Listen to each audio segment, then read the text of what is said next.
अस्सलाम वालेकुम। कैसे हैं आप लोग सब? उम्मीद करती हूँ सब खैरियत से होंगे। तो आज ये कि बहुत सारी जगहों पे सेल लगी हुई थी और मैंने सोचा चलो यार कुछ सेल से कुछ अच्छा अच्छा लेकर आएँ। तो मैंने सोचा आप लोगों से भी शेयर करूँ मैं अपनी शॉपिंग वगैरह। तो यहाँ पर सेल्स लगी हुई थी क्योंकि नवंबर चल रहा है। नवंबर में अक्सर बहुत सारे आउटलेट पर सेल लग जाती है। तो मैं यहाँ पर आ गई थी, साया पे बहुत अच्छी सेल लगी हुई थी, लेकिन जब हम गए शायद वो ख़त्म हो गई थी क्योंकि फ्लैट 40 थी। और जब हम यहाँ पर आए हैं तो जो सेल्स थी वो अच्छी थी, यहाँ ड्रेसेस भी बहुत अच्छे थे। बट जो 2400 के जो ड्रेसेस थे वो हो गए थे 32 के। तो बहुत जल्दी उसके रेट बढ़ गए थे। कुछ ड्रेस मुझे अच्छे भी लगे थे लेकिन मेरे हस्बैंड को ज़रा समझ में नहीं आया तो फिर मैंने लिए नहीं। लेकिन मुझे ये वाला ड्रेस बहुत अच्छा लगा था और मैं बोल रही थी कि मुझे ये वाला दिला दें, लेकिन उन्होंने फिर ये मुझे ग्रे वाला है ये अच्छा लगा था तो उन्होंने फिर मुझे कहा कि ये वाला ले लो। बट मैंने छोड़ दिया, फिर मैंने नहीं लिया क्योंकि पहले देख कर गई थी ना तो 2400 के थे और इन्होंने यहाँ की जो वर्कर्स थे वो भी यही बता रहे थे कि पहले जो है 24 में थे लेकिन उसके बाद जो है ना 32। तो एकदम मुझे ना सदमा सा हो गया। मैंने कहा नहीं, मैं नहीं ले रही इतने महंगे ड्रेस। और क्या कहते हैं, मैंने कहा नहीं चलो फिर मैं आगे अलकरम के देखती हूँ। तो यहाँ पर मैं ये देख रही थी, अच्छे थे, रेंज बहुत अच्छी आई हुई थी। ये देखिए 26 थे, 26-24 के मिल रहे थे। सॉरी मैं 24 कह रही थी, 2600 के थे। तो यहाँ पर फिर ये कि मुझे नहीं आए समझ तो मैं अलकरम आ गए। अलकरम में ड्रेसेस बहुत अच्छे होते हैं बट इस दफ़ा मुझे सेल नहीं समझ में आई कि उन्होंने क्या सेल लगाई थी, क्योंकि फ्लैट 40-50 पर भी ना उन्होंने जो है वो बहुत ज़्यादा उनकी जो रेंज थी ना वो बहुत ज़्यादा हाई थी। तो अच्छे रहते हैं अगर आप सेल में से इस तरह की ड्रेसेस ले लो, कुर्तियाँ ले लो तो आपके ये कि चल जाती हैं समर में, मिड में। ये जो है इस तरह की जो ड्रेसेस होते हैं वो आपके यूज़ में आ जाते हैं, मतलब घर में पहनने के लिए सेल में बहुत अच्छे मिलते हैं। तो यहाँ मैं मना के देख रही थी, मना की मुझे ये शर्ट पसंद आ रही थी लेकिन मुझे ये थोड़ा साइज़ बड़ा लग रहा था कि मैंने कहा यार ये बड़ा ना हो क्योंकि मना ज़रा थोड़ी दुबली है तो उन पर ना लटक जाता है। जो भी कपड़ा कोई इस तरह का फॉल वाला कपड़ा लो ना तो वो ज़रा सा मज़ा नहीं देता। तो मना को मैं दिखा रही थी और मना ये जो है उल्टा पकड़ के देख रही थी कि मम्मा ये अच्छा लग रहा है नहीं। मैंने उसको बोला, मैंने कहा कि सीधा देखो। तो यहाँ वो ट्राई करके देखना चाह रही थी कि मैं ट्राई कर लूँ, लेकिन मुझे ना ये केडी वाली ब्रांच में कुछ इतना ख़ास पसंद नहीं आता क्योंकि इनकी आउटलेट ये बहुत छोटी है तो यहाँ ये लोग ज़्यादा रेंज नहीं रखते। अच्छा लकी मॉल में अच्छे होते हैं, लकी मॉल में ये कि आपको मिल जाती है रेंज और तकरीबन वहाँ 40-50 सेल में होते ही हैं। तो यहाँ मुझे समझ में नहीं आया, मैंने कहा नहीं मुझे नहीं आ रहा समझ में, मैं फिर बाहर आ गई। तो ये जो है अनस्टिच थी, कुर्तियाँ थीं जो 1800 की और 2-2 हज़ार रुपये की थी। बट मुझे ज़रा थोड़ी महंगी लगी तो मैं छोड़ दी। अच्छा ज़लबरी का ये है कि रिजनेबल प्राइस होते हैं तो यहाँ आपको विदाउट सेल जो है ना वो 3000-4000 का ड्रेस बहुत अच्छा मिल जाता है। तो मुझे ये रेंज अच्छी लगती है और अगर चाहिए होता है ना तो मैं यहाँ से ले लेती हूँ। मुझे बड़े मज़े के लगते हैं यहाँ के कपड़े क्योंकि आपको न्यू अराइवल में होती हैं चीज़ें। ये मुझे बहुत अच्छा लगा था और लेकिन मेरे हस्बैंड ने मुझे नहीं दिलाया कि नहीं ये मुझे नहीं पसंद आ रहा। खैर फिर हम थोड़े से डिसअपॉइंट हुए हैं तो मैं फिर इम्तियाज़ आ गई। मैंने कहा चलें कुछ नहीं दिला रहे तो ग्रॉसरीज ही करवा दें। तो यहाँ फिर सबसे पहले जब मैं आती हूँ ना तो यहाँ से सैलड ज़रूर लेती हूँ। मुझे इम्तियाज़ की ना सैलड बहुत पसंद है, मुझे अच्छी लगती है। एक मुझे पिज़्ज़ा हट की सैलड पसंद थी और उसके बाद जो है ना अभी मुझे इम्तियाज़ की सैलड अच्छी लगती है। तो यहाँ हम लोग ने सैलड्स के पैकेट ले लिए हम थे, लोग फिर मैंने अभी थोड़ी बहुत जो है ग्रॉसरीज वो करी और ये घर कि आ फिर गए मैं थे। घर आ गई। ग्रॉसरीज वगैरह ले ली थी, सारी कुछ लिया हम लोगों ने और इत्तेफाक से जो है ना हम लोग इम्तियाज़ चले गए थे तो वहाँ से कुछ चीज़ें ले ली थी। फिर घर आए तो सैलड वगैरह ले लिया था तो बच्चों ने कहा कि मम्मा पिज़्ज़ा खाएंगे। तो मैंने कहा चलो अब बाहर से क्या खाएं और घर से कुछ घर में जो है मंगवा लेते हैं। तो अभी ऑर्डर दिया है हम लोगों ने पिज़्ज़ा का और अभी पिज़्ज़ा आने वाला है तो फिर ये कि खाते हैं। और मना को बहुत नींद आ रही है क्योंकि रात हो रही है। कितने बज रहे हैं मना? 10:30 पौने 11। तो ये लोग तो सो जाते हैं इस टाइम तक। आज ज़रा लेट हो गए और काफ़ी लेट हो गए। कल तो 10 बजे सो जाते हैं। कल तो क्योंकि कल डांट पड़ी थी अच्छी वाली। तो ये था, अभी मना के एग्ज़ाम्स होने वाले हैं और इसके बाद बस फिर विंटर वेकेशंस। 1 दिसंबर में पहला पेपर है हाँ। और 2 पेपर एक साथ है। और कितने बजे छुट्टी भी देर से होगी ना? हाँ, हम जाएंगे 8 बजे, आएंगे 1 बजे साढ़े। जुल्म के पहाड़ टूट गए और अभी तो नहीं बिज़ी हो जाएंगे। मैथ्स और इंग्लिश टेस्ट से पेपर साथ होगा तो इसलिए साथ की मम्मा प्रिंसिपल के पास जाने की बातें कर रही है। हाँ मैं भी जाऊँ शायद, कल वल मैं जाऊँ इसलिए, क्योंकि दोनों पेपर इतने टफ़ हैं और उसमें फिर गैप भी नहीं है और एक ही दिन रख लिया पेपर, तो वो बड़ा मसला है। वरना से आवाज़ बंद करो। तो चलें मिलते हैं, अभी हमने ऑर्डर दिया है, आता है तो फिर हम दिखाते हैं पिज़्ज़ा कैसा है। तुमने कौन सा फ्लेवर मंगवाया है? मुसलमान से आके पूछा था कि पिज़्ज़ा खाओगे, मैंने कहा है कि ये बताया कौन सा, आई थिंक क्रीमी टिक्का लेकर आएंगे। क्रीमी टिक्का, हाँ चलो चलें फिर मिलते हैं।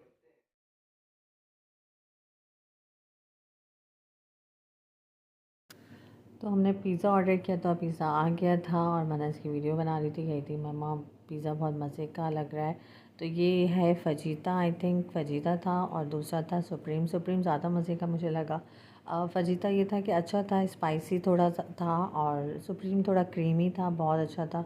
तो ये दो हम लोगों ने लार्ज पिज़्ज़ा ऑर्डर कर लिए थे और वो मंगा लिए थे, क्योंकि दिल नहीं चाह रहा था बाहर जाके खाना खाने का। हमने कहा चलो घर पे खा लेते हैं।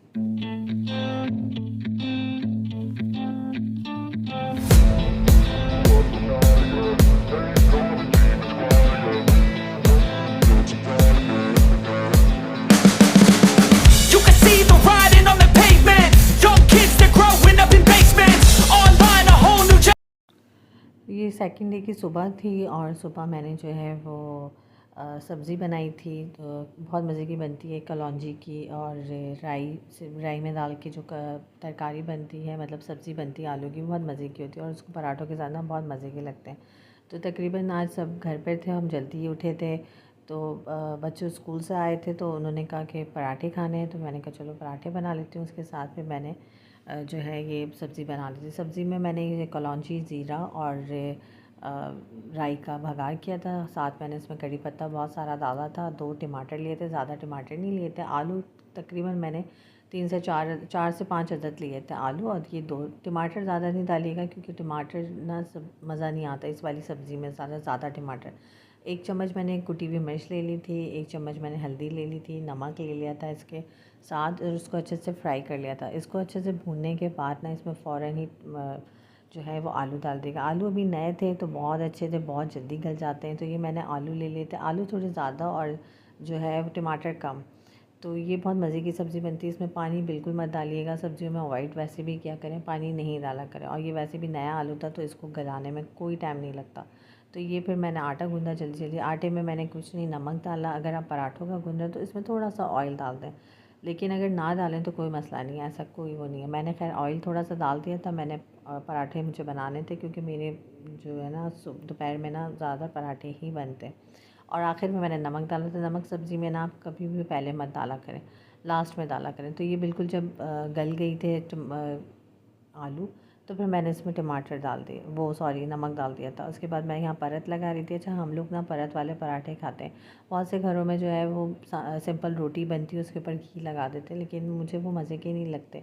तो पराठे तो ना बल वाले या परत वाले ही अच्छे लगते हैं।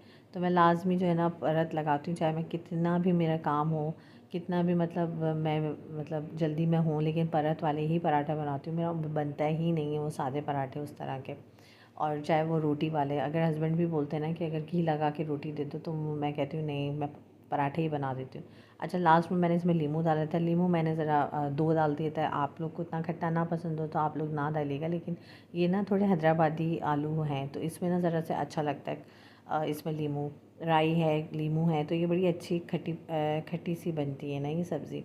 तो ये सब्ज़ी मैंने डिश आउट कर दी थी। इसके बाद मैं परत लगा रही थी और मैं जल्दी जल्दी कर रही थी, क्योंकि बच्चे जो हैं वो स्कूल से आ चुके थे और उन्होंने आज जो है वो पराठे खाने थे। वरना अमूमन मैं दोपहर में जो है ना वो चावल वगैरह कुछ इस टाइप की कोई चीज़ बनाती हूँ, लेकिन आजकल मौसम इतना अच्छा हो रहा है और ऐसी चीज़ें खाने का ना बहुत दिल चाह रहा है।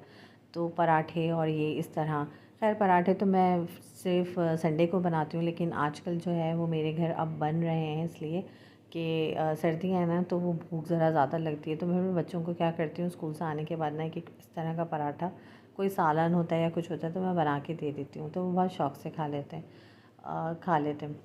और साथ फिर ये कि हस्बैंड भी थोड़ा अगर लेट जा रहे होते ना तो उनको भी मैं पराठा दे ही देती हूँ। मैं कहती हूँ क्या याद करेंगे, आपको भी सिर्फ संडे को नहीं मिलेगा, वो आपको वीकेंड्स में भी मैं आपको पराठा दे सकती हूँ। तो अच्छा लगता है अगर आप फैमिली के लिए कुछ इस तरह का कर रहे होते हो। तो मैं खैर नहीं घबराती ये ऐसे काम करने में, मुझे बड़ा अच्छा लगता है और मैं बहुत दिल से इस तरह के काम करती हूँ। खाना बनाना और ये करना मुझे बहुत अच्छा लगता है। तो खैर यहाँ पर और अच्छा हमारे यहाँ सब गरम गरम ही खाते हैं, पराठे हों चाहे रोटियाँ हों पूरियाँ हों कुछ भी हो ना तो वो गरम। आखिर में बस मैं रह गई थी और मैं ही खा रही थी। और जो है क्या कहते हैं मैंने कहा चलो यार मुझे भी बहुत भूख लग रही क्योंकि बनाते बनाते टाइम इतना हो जाता है कि फिर मेरा ये होता है कि यार मैं पूरा पहले किचन समेटूँ, उसके बाद जो है ना फिर मैं आराम से बैठ के ना अपना नाश्ता करूँ। तो साथ ये फिर मैं बाज़ार चली गई थी क्योंकि हस्बैंड आज ऑफ़िस जो है वो लेट उनको जाना था। तो मैंने कहा मुझे सब्ज़ियाँ दिलवा दें क्योंकि मैं ना गली में जो आते हैं ना उनसे नहीं लेती, मैं वीकली ना पूरी सब्ज़ियाँ ले लेती हूँ। तो मुझे ना ये आसानी रहती है क्योंकि आपके पास पूरे हफ्ते का ना आपके मेन्यू डिसाइड हो जाता है कि आपने क्या बनाना है, क्या खाना है, क्या करना है। तो मैं फिर रोज़ का नहीं होता कि रोज़ आप अपने हस्बैंड को तंग करें या ख़ुद परेशान हो कि यार आज क्या बनेगा। तो मैं ही ऑर्गेनाइज़ करके रखती हूँ कि मुझे ना 5 दिन का तो एटलीस्ट खाना पता ही होता है कि मुझे ये क्या क्या बनाना है। इतनी तो मैं चीज़ें ला के रखती हूँ कि मुझे ये आइडिया होता है कि कौन सी सब्ज़ी कब बनानी है और क्या करनी है। पत्तों वाली प्याज बहुत अच्छी है क्योंकि अभी सब्ज़ियाँ बहुत अच्छी आई हैं तो दिल चाह रहा था। पत्तों वाली प्याज ना मैं हमेशा से ज़्यादा लाती हूँ सर्दियों में या वैसे भी ला के रखती हूँ और उनको ड्राई करके ना मैं उनको सुखा के उसके बाद उनको काट के ना फ्रीज़र में डाल देती हूँ। यहाँ मिर्चें बहुत अच्छी आई हुई थी तो हस्बैंड मिर्चें बहुत शौक से खाते हैं तो उनसे कह रहे थे कि मुझे ना वो भरी हुई मिर्चें बना के देना। तो वो उसके लिए भी मैंने ये फिर एयर टाइट बॉक्स में इस तरह करके धो के फ्राई करके और फिर मैंने इस तरह जो है ना फ्रिज में रखा था। साथ शिमला मिर्च मैं ले आई थी क्योंकि अभी सर्दियाँ हैं तो अभी वो सूप भी बनना होता है, चाइनीज़ भी खाना होता है, तो बहुत सारी चीज़ों में ना शिमला मिर्च यूज़ होती है। तो फिर मैं शिमला मिर्च भी मैंने ले ली थी। फिर पत्तों वाली प्याज भी कि कभी भी ना जैसे बच्चों को होता है कि वो ट्यूशन से आए कुछ है तो फरमाइश कर देते हैं मम्मा स्पैगेटी बना दें, पास्ता बना दें। तो सब्जियों को ना मैं रखती हूँ एक्स्ट्रा कि परेशानी ना हो कि मुझे भागना ना पड़े या हस्बैंड को बोलना ना पड़े कि ये सब्जियां जो हैं वो ला के रखें और ये करें। और इस तरह की इतनी सारी पत्तों वाली प्याज काट के ना मैं फ्रीज़र में डाल देती हूँ। ऑमलेट बनाना हो, किसी भी बनाना होता है वो आप इसमें से निकालो और बना लो।